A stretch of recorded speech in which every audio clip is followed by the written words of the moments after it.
All right, ladies and gentlemen, welcome into the Rocky Top Insider Press Pass podcast. My name is Ric Butler. Today is Wednesday, July 16th, and I know it's been a minute since we last came to you on the Press Pass, but we are back again to talk a little Tennessee Volunteers football. Hey, training camp is right around the corner. SEC Media Days is now in the rearview mirror, and there is plenty to get into, plenty of content on the way. We are excited for another good football season, and we are excited for you to be with us as always. Couple of things have changed since the last time we came to at the Press Pass, which was either spring football or March Madness, one of those two. I know Jack Foster and Ryan Shumpert had a lot of good episodes of the Diamond Pass that was working during the baseball season, but that's actually point number one. Ryan Shumpert has indeed gotten a haircut since you may have last seen him, which is an important thing. He now is back to his normal looking, nice and cropped self. Number two, I got a little bling myself over the spring. That is certainly a good thing.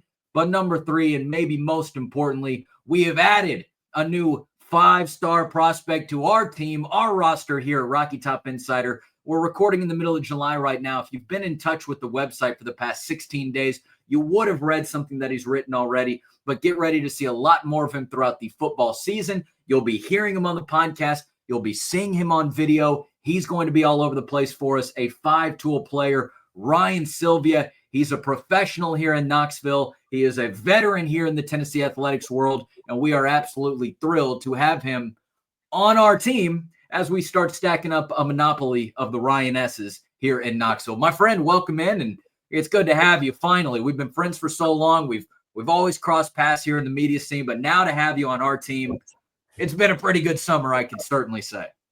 Yeah, it's been fun to get started. If we're power ranking the different news that you just went through, I don't know if you would say most important is one. I think the marriage. Number one.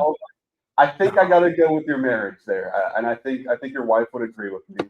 Honestly, it might honestly be Ryan Shumpert's haircut. I mean, it was getting dangerously long back during baseball season. People were noticing. People were commenting.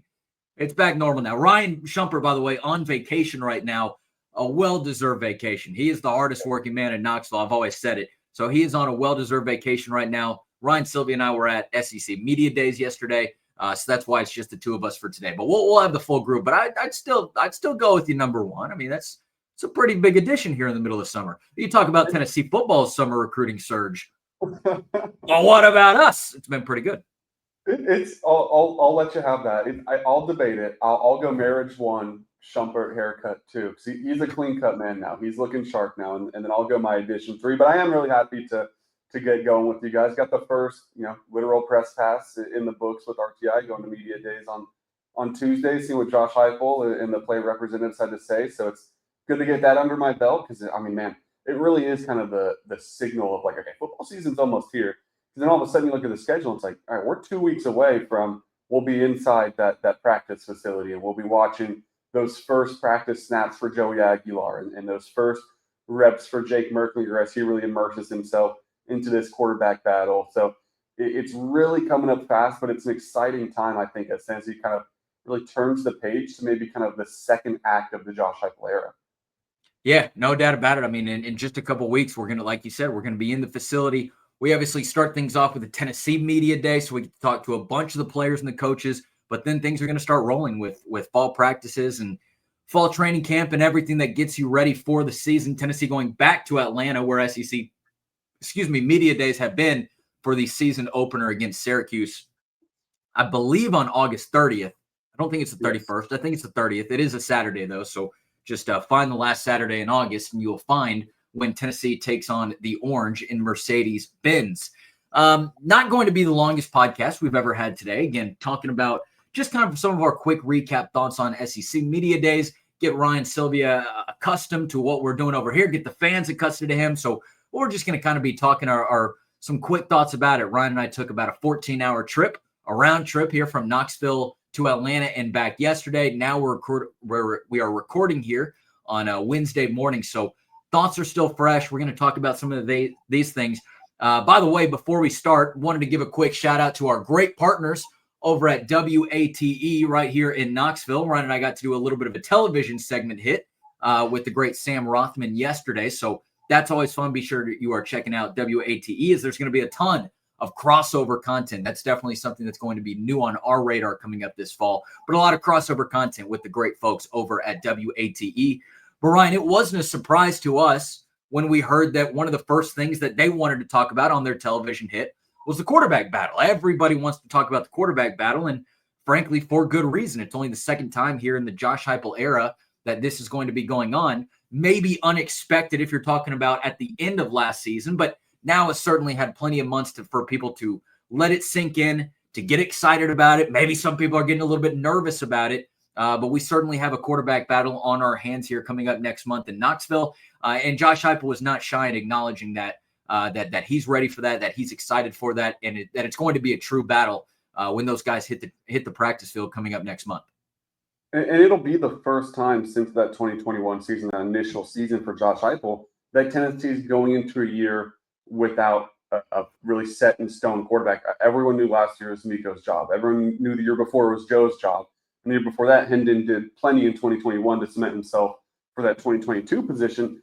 But I think having to have someone earn that spot, you could spin into a positive. I don't think there's any way to say Tennessee football right now is a better football team without Nico Iamaleava as their quarterback. If he would have left in the initial transfer portal window, probably you could have found someone in the portal that was looking around to upgrade, like a John Mateer that ended up going to Oklahoma, someone like that. Then you could make the argument that Tennessee upgrades that position.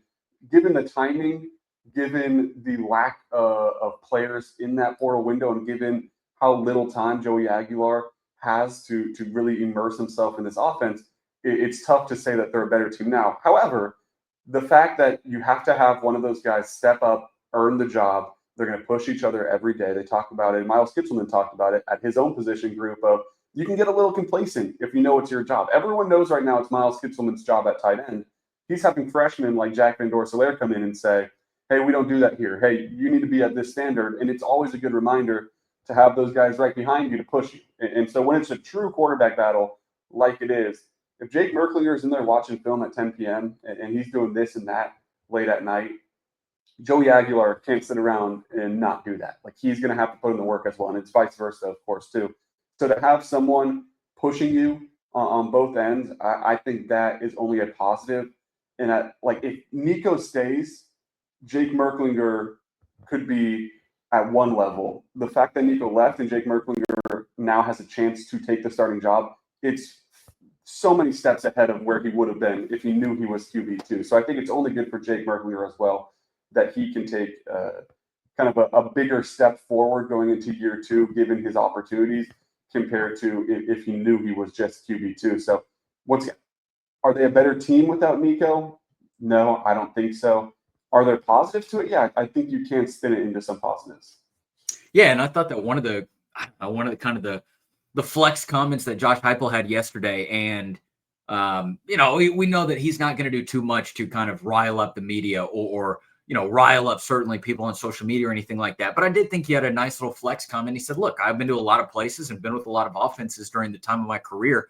And when we found ways to succeed with every single quarterback that we've had, he expects it to be no different with whoever wins the battle. Now, like you said, some guys are going to be better than others, but I like that that's obviously the approach that they're taking in, because you're right. We don't know what this team's going to look like with a brand new quarterback, one that you weren't necessarily expecting at the end of last year. But if you take that mindset of, hey, we're going to take what we have and we're going to find ways to make it successful. We are going to find ways, whoever it is. And again, the guy who starts on week 1 might not be the guy who starts in week 3 or week 5 or late in the season, something like that. So this is going to be a season-long conversation, potentially. We'll obviously see how everything works out. But I like that mindset that they're going into it with. Just, hey, we believe that we have guys in the room who want to go out there and who want to compete and who want to play for each other. And that's what we're going to try to build this foundation on. No, it might not be a 5-star quarterback like Arch Manning that we also saw at SEC Media Days yesterday. But if you give me 11 guys who can rally around a signal caller and figure out ways that they can all connect together, maybe that is a little bit of a recipe for success. The truth of the matter is that we do not know who's going to be the starting quarterback. Anybody can give their predictions out, but we don't know. I mean, ultimately, you're looking at statistics on ESPN.com for Joey Aguilar. You are looking at some of the what the recruiting experts might have said about Jake Merklinger. I believe only 48 yards to his name in terms of passing during his redshirt freshman season. True freshman season, his first year in Knoxville. So again, you're looking at just some very basic numbers on those things. There's still a lot more things that are going to have to pan out for these quarterbacks to win the starting job. And that was certainly talked about by not only Josh Heupel, but the players yesterday as well. It's not just about what you can do on the field. Now, is it important to throw a good long ball? Yes. Is it important to run the offense well? Yes. But I think a lot of that comes with also earning the trust of your teammates. This isn't backyard football. It's SEC football. You need all 11 guys to be connected, and you need the backups to be connected to that as well. I think that's a big thing. And I think some of the early reports that we've certainly heard around summer is that both starting guys and George McIntyre in this competition as well. Josh Heupel did mention him by name, but I think just kind of for quickness of this conversation, you and I both believe that it's more between Aguilar and Merklinger. So no disrespect to George McIntyre. We will be talking about him throughout the fall, but just kind of for this conversation, I think that primarily stay with those top two guys. But we've heard good reports about both of those players, about trying to get in and learning the system and trying to understand what their teammates' roles are going to be, things of that nature. We've heard good reports. You wouldn't necessarily expect to hear reports about slacking or anything like that, but especially for a guy like Aguilar, who does have a very expedited timeline. I think that's music to the ears of a lot of Tennessee fans out there. Again, still got a lot to do out there to prove it on the field. But if you're taking those steps in the background, behind the scenes, if you're taking those steps the right way, Tennessee's going to need a quarterback who those other players trust and rally around. And whether it is the second year Jake Merklinger, whether it is Joey Aguilar, who's been sort of through the fire with a different program in App State there before. And he's also an older guy, I believe, just below his mid-20s, I believe 23, 24, somewhere in that range.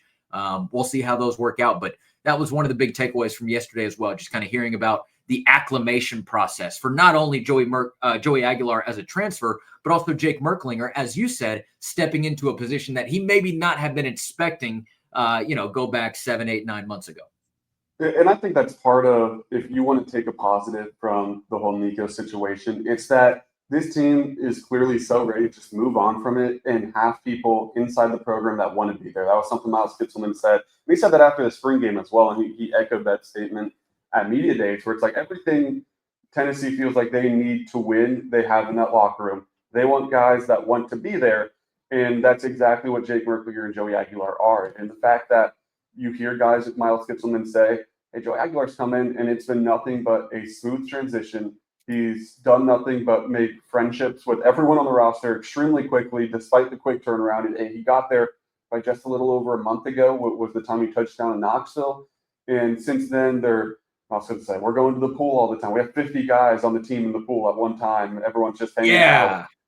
This infamous pool story from yesterday got brought up on a number of occasions from Miles Kitselman. Arion Carter mentioned it a little bit. At some point this summer, somewhere around 40 to 60, I think somebody said at one point, 40 to 60 Tennessee players all at a single pool. If you're not in Dollywood, at what is that, Splash Mountain? Yeah. What pool in Knoxville is hosting 60 people? I'm interested in that, where that was. It's not just 60 people. It is 60 very large people. Like large human beings. The water displacement in that pool had to have been incredible. They had to have gotten out of that pool, and the water level went from full to like less than half from the amount of huge dudes in that pool. So, yeah, I mean, but I guess, oh, man. Getting the guys in the pool in the summer, I guess, is a good way to get the team camaraderie going, and clearly, stuff like that. Fortnite was brought up. It's been hot here. They said they're playing college football 26 and things like that. So they're doing the off the field stuff. Of course, there's no official team activities just yet, but they're able to get looks at the quarterbacks too. You saw pictures come out of Jake Merklinger working with guys like Braylon Staley and Mike Mathis. I think it was Amari Jefferson. You saw, or we heard from Miles Kitselman about how, I haven't watched Joey Aguilar film necessarily. I haven't watched what he did at App State, the highlights. I haven't turned on YouTube and watched that, but I have seen him in person. And, he talked about, kind of the first impressions there, which some of that was just how quickly he seemed to mesh well with things, and, the speed that he seems to be picking things up with, which I think is another good sign. So, yeah, it is Is you being best friends with the roster going to win you the quarterback job? No, it's not. You still have to be the best quarterback, but it is a prerequisite, I think. Like if Joey Aguilar came out and was slinging the ball everywhere, but everyone hated him, I don't think that would work well. But yeah, at least he's got the first step under his belt where he's friends with everyone.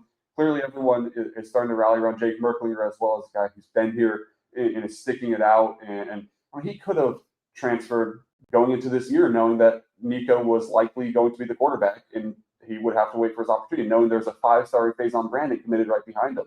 Or he could have not committed in the first place, looking at the timeline and saying, I'm the class directly after the number 2 overall player in the country. So I think there is a level of respect as well for Jake Merklinger that he's confident in his skill set. So you're going to have to go out in fall camp. You're going to have to prove it. No one knows right now. You can take your guesses. I think, Eileen, if you had to put betting odds on him, it's probably Joey Aguilar in first place, Jake Merklinger in second place, and George McIntyre in third place.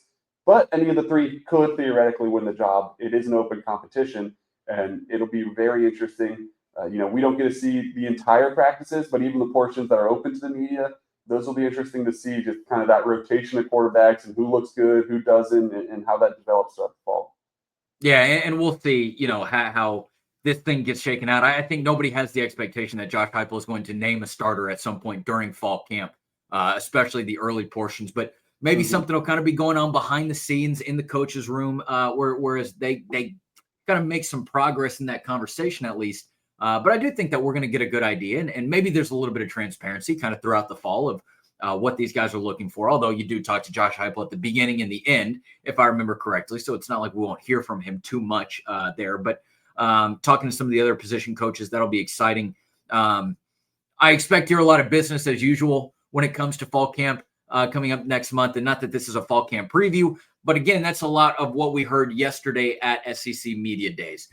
This was year 5 in the media days for Josh Heupel and company. So we know what to expect. And he's not a Lane Kiffin type. He's not even a Kirby Smart type or anything like that. He kind of flies under the radar a little bit. And I think that's a good position for Tennessee to be in, especially when you look at who all was there yesterday. It was Kirby Smart. It was Steve Sarkisian. It was Arch Manning. And you and I were actually on the floor when Arch Manning did his sort of open interview for the conference attendees. And it looked like a member of the Beatles had just walked in, the way that grown men were climbing over chairs and tables to sort of get in a position to see Arch Manning. None of that hype was necessarily with Tennessee. Tennessee didn't even bring a quarterback. And again, I think that's where Tennessee sort of works best. Other coaches sort of thrive in the chaos of the spotlight and things of that nature.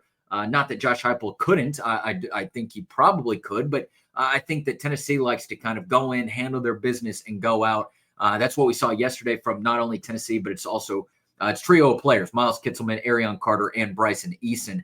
That all being said, again, last kind of things when it comes to the quarterback position. Nothing really surprised me out of the ordinary when it came to that talk. Josh Heupel was complimentary of the work that these guys are putting in here during the summer. He's excited to go get it out. But again, it's not anything that anybody is shying away from.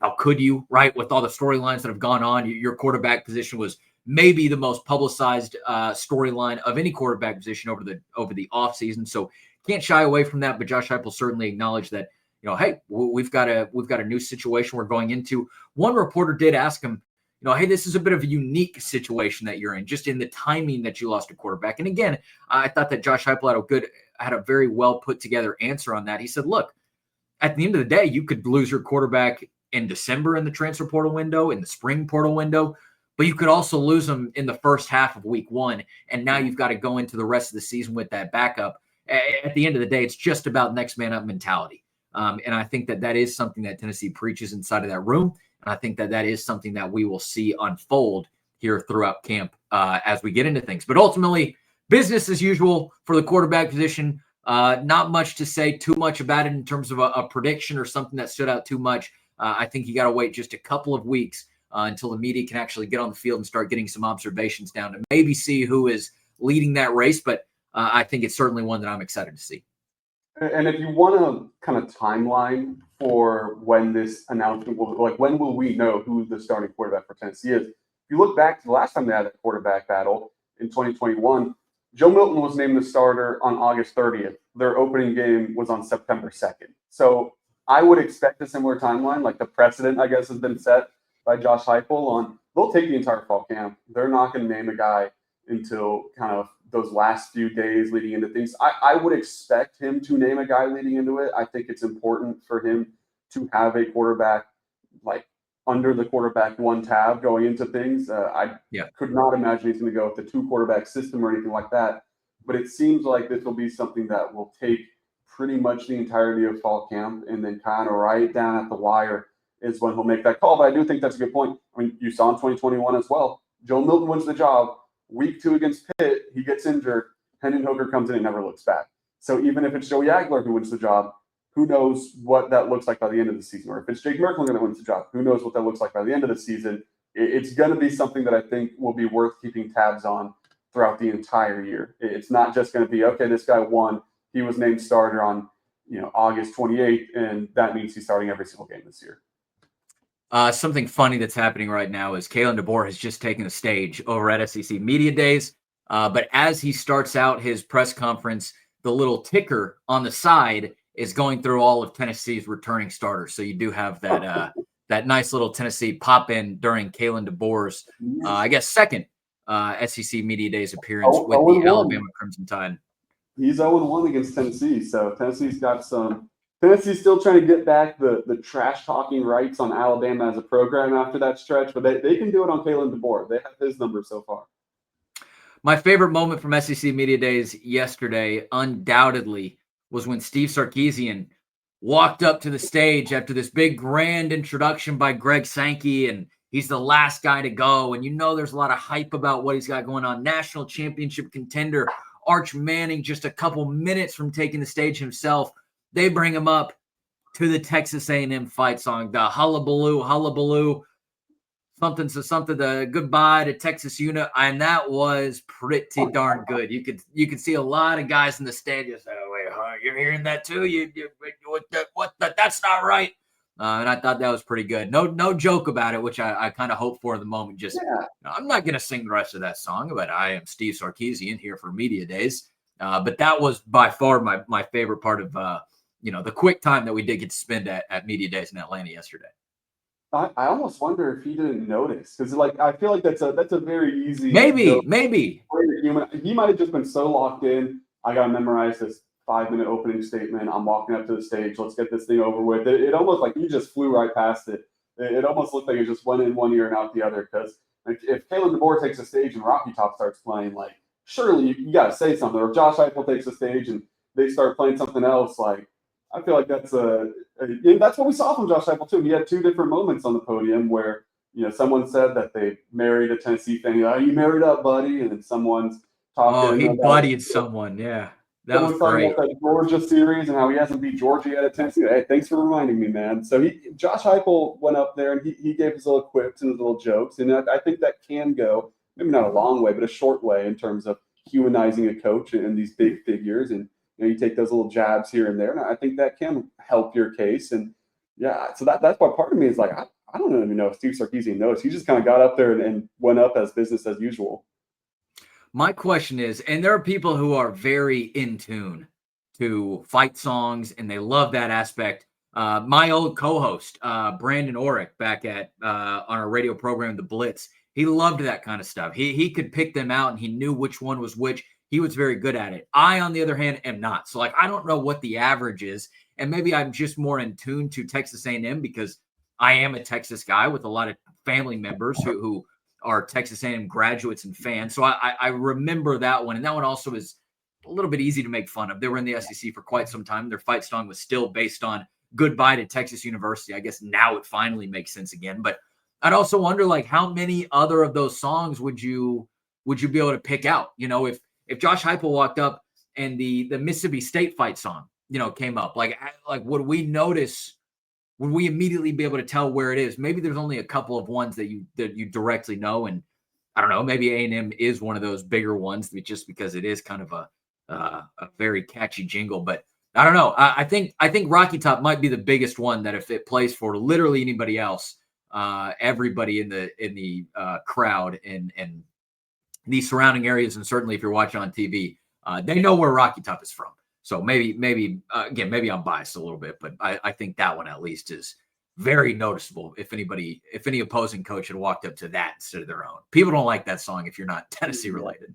That one is definitely the most noticeable. I don't know how many I would like be able to pinpoint. If like you said, Mississippi State, I had absolutely no clue what that song sounds. I mean, most of them. A&M and Texas have some popular ones.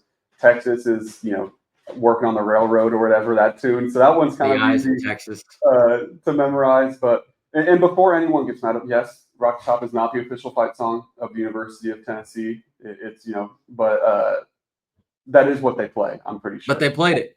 No, I looked back on it today before this. Yeah, I looked back on it. I'm pretty sure that is the one they go with, even though it's not the official fight song. So that would be weird if another coach walked up to that. That one would be. There might be gasps in the audience, especially if it was a rival school of Tennessee that walked up to that. But yeah, a lot of them. I mean, I don't know. Brian Kelly, I thought he walked up. They were playing whatever LSU's is, and he was. I'm waiting for the song to finish. We're listening to the whole thing. I thought that was kind of funny from a guy who can kind of be annoying at times. So we weren't there for it early in the morning on Tuesday, but I did hear that Hugh Freeze did walk up to the Masters theme song as a big golfer himself now. So that one, he was probably a little bit excited to have that instead of the Auburn fight song. Yeah.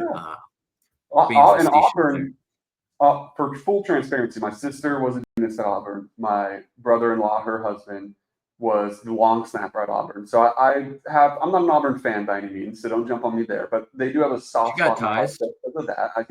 I'll tip my cap to them, but I'm far from a fan. They have a good fight song though. Theirs is it's similar to Tennessee's actual fight song, and it gets the job done. There you go.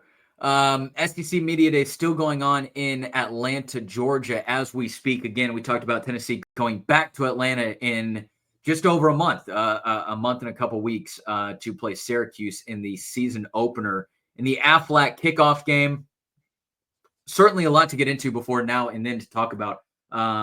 Otherwise, though, we did have full boots on the ground for everything at SEC Media Days Tennessee related yesterday. In case you missed any of that, if you're watching this on the YouTube account, you can just go ahead and scroll around and look through. I believe we have 2 separate interviews from each players. We have 2 separate interviews from Josh Heupel, and you can go and find all that there. We also have transcripts and some stories over at RockyTopInsider.com. A lot to get to. Again, a lot of it was it's talking season, right? So it's a lot of optimism. It's a lot of encouragement. It's a lot of the good things about the season. It's a lot of, hey, William Inge is a great leader of men, and he's very selfless. And Jeremiah T-Lander is going to be great. And, I've seen the offensive line take some strides. And, we're all hanging out at the pool, right? Again, that came up on several occasions. But you can go and find all that there. Ryan, the one thing that I did want to talk about before we just close this thing out real quick, though, is Jermod McCoy.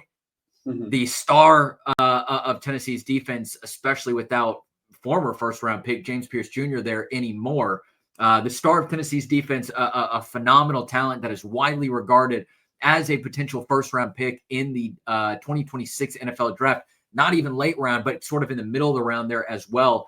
Expecting that he can come back healthy because we do know that he did suffer that offseason injury with the ACL tear. I believe it was back in January. So if you're going to talk about an injury, fortunately, it came at the beginning of the offseason, but he was not with Tennessee for spring camp. We did hear from Willie Martinez that he was in the building and he was still encouraging his teammates and getting guys ready to go. Tennessee's players talked a lot about just sort of his resilience through the summer so far, the fact that he has not just sort of turned his back and done his own thing, but that he's still very actively involved in the program. But what did we hear from Josh Heupel yesterday, just in terms of an update sort of in terms of when Jermod McCoy, Tennessee's star cornerback, is slated to return to the field, or at least maybe we have a better idea about his timeline in returning to the field?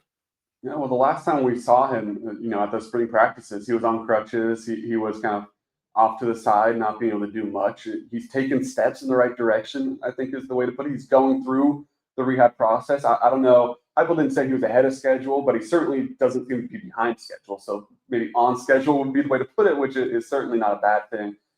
Said he's going through that rehab. Looks really good was a quote. Moving skills are good, so that's a sign. But as far as a timeline goes, said it was a progression throughout the course of the end of summer and through training camp.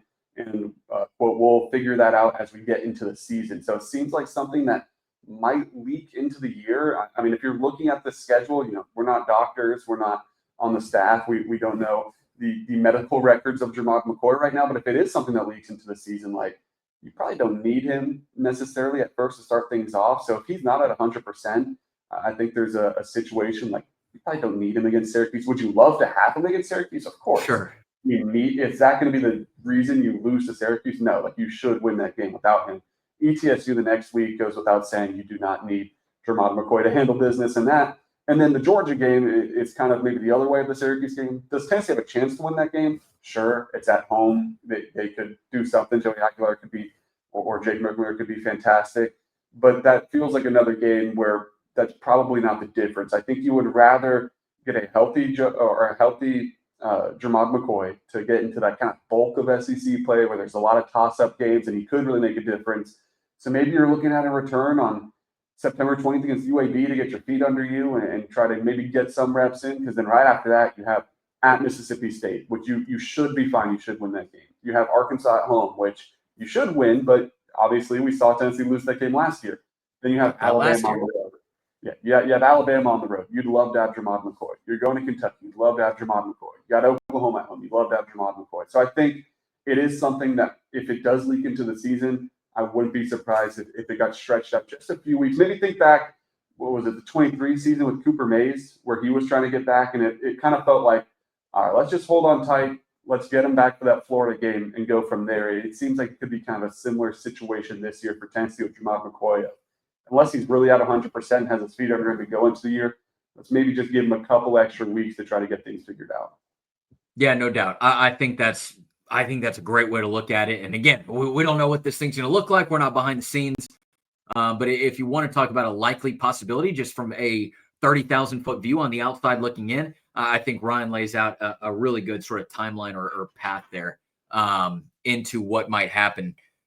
It's gonna come down to Colton Hood, Jalen McMurray, seeing if those guys can take that extra step forward to be on the opposite side of Ricky Gibson III when it comes to training camp this fall. And like you had mentioned, maybe even starting kind of the first little portion of the season.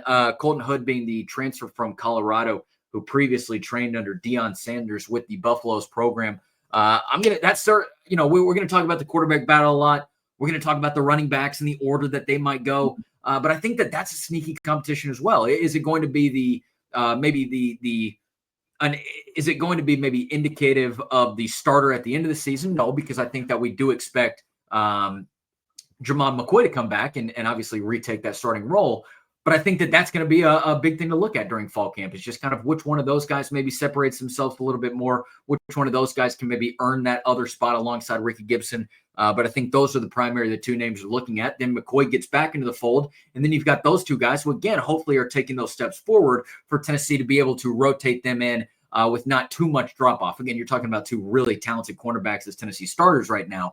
But being able to rotate those guys in with, again, not too much drop-off, I think that could go a long way in helping the Tennessee secondary. So those are two names that we will be watching throughout fall camp. I know you will as well.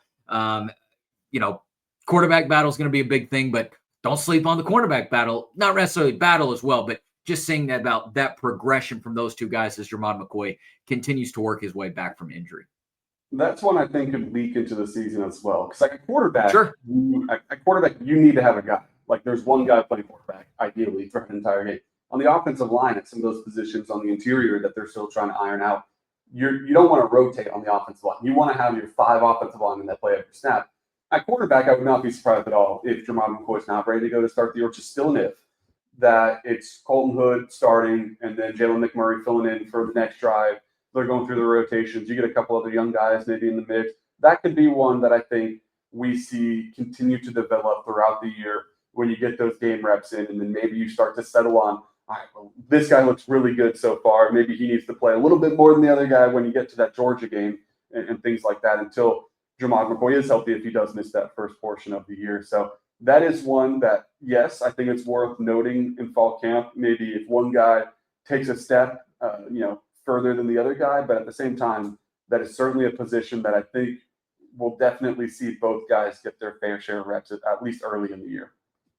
We have so much more to talk about before the season. Obviously, training camp is just right around the corner. But Ryan, we were there for, again, about a 14-hour round trip yesterday. Any other final thoughts on SEC Media Days? I think for me, that was pretty much it. Just kind of good to, like you had alluded to at the beginning of the show today, good to be back in the swing of things. It's been a nice little stretch off of time. Obviously, a lot of recruiting still going on, but it's nice to kind of be boots on the ground, back around these people again, back around the head coaches of these programs, back around the players. And certainly it feels like football's around the corner, because it certainly is. Tennessee Media Day coming up this month here in July in Knoxville for the media to attend. But any other kind of final thoughts or takeaways that you might have had from the quick little trip that we spent at the Atlanta Omni Hotel yesterday? I think just an overall view of Tennessee's representatives, like it's very on brand for what Josh Heupel's built. If you look at Miles Kitselman, Arion Carter, and Bryson Eason, it's three guys that aren't going to make headlines. They're not robots. Like, Bryson Eason's going to say some funny things and things like that. But they're not going to say anything stupid. They're not going to make headlines. They're very buttoned up, put together young men and everything that you would expect to represent the Tennessee football program. So I think if you just kind of take a step back and you look at the guys that are representing Tennessee, a junior and then two pretty old seniors that have been doing it for a while, but those are good guys to have in your locker room to represent the program. You look at Arion Carter and Miles Kitselman as well. Those are two guys that missed spring camp with injuries, did not play in the orange and white game. And in maybe the most anticipated spring press conference in college football history after Nico Iamaleava's situation, those were the two guys that stepped in and fielded questions at that press conference. They didn't play. They did not have to do that. But those two guys stepped in and did that and kind of stepped into the fire and protected their team and protected the program that they played for. Now they're representing the team as well at SEC Media Day. So that was kind of a thought as well. Like, this is a good trio of guys for Tennessee to bring. It's not the flashiest. There was no media caravan around them like we saw for Arch Manning. But at the same time, it's probably a good thing for this team right now to just put their head down and as Josh Heupel loves to say, let's just put the ball down and play. Let's tee this thing up and let's go. That was definitely the feeling for Tennessee. Was they just cannot wait to stop talking about Nico, stop talking about this quarterback battle, and just go play football. Josh Heupel used that common catchphrase, and he's got plenty of those common catchphrases, which again were used plenty throughout SEC Media Days over on Tuesday in Atlanta. Which again, you can find all of that video over at the RockyTopInsider.com or at the Rocky Top Insider YouTube channel. We've got interviews with all three players and, of course, Josh Heupel in both the main stage session and the pre-media day session that was done with the local media as well. You can go and find all of that on the RTI YouTube channel.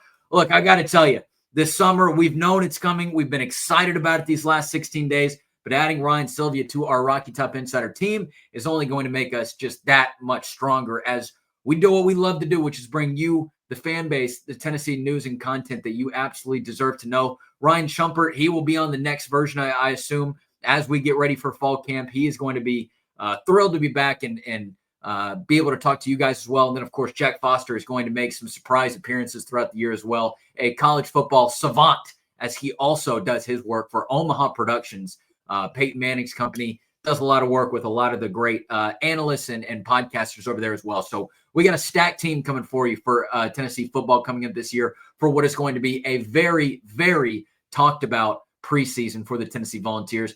Don't miss any of it. If you want to follow Ryan Sylvia on Twitter, I highly encourage that. You can follow him at Ryan T. Sylvia. Ryan Shumpert is at rshump00. Jack Foster is at Jack Foster Media. And I myself am at Ric_Butler. But of course, make sure you're just checking out at Rocky Top Insider and RockyTopInsider.com each and every day. We are on Facebook, Instagram, YouTube, TikTok, and Twitter. I don't think I said that one. We got 5 platforms. Go ahead and follow us all there. Get ready for the preseason with Rocky Top Insider as we do our best to bring you the latest Tennessee news, notes, and coverage. For Ryan, I'm Rick. You've been listening to the Rocky Top Insider Press Pass Podcast.